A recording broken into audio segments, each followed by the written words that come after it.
I am the Tofu Golem. Please enjoy the video. In this video, I will explain how to make a YOLO model. We'll cover the essential steps from start to finish. First, you'll need to gather and prepare your data carefully. Then, we'll move on to training the model using that data. Finally, we'll discuss how to evaluate its performance and deploy it for practical use. This guide will help you build an effective object detection system. Data preparation is the foundational step for any successful YOLO model. You need to collect a large, diverse set of images that represent the objects you want to detect. Next, accurately annotate each object in these images with bounding boxes and assign the correct class labels. This labeling process is crucial for the model to learn.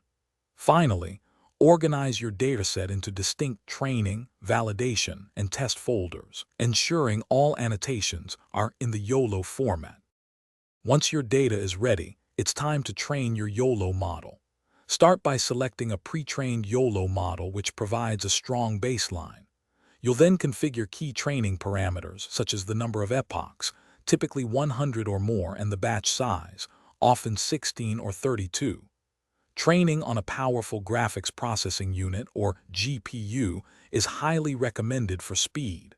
Throughout this process, closely monitor metrics like loss and mean average precision to track progress. After training, evaluating your model is critical. Use metrics like mean average precision, and recall to understand its performance. If needed, fine-tune hyperparameters or apply data augmentation to boost accuracy. Once satisfied, export your trained model into a deployment-friendly format, such as ONGS or Torch script. Finally, integrate this model into your desired application, enabling real-time object detection for practical use cases. Thanks for watching. Consider subscribing if we helped you today.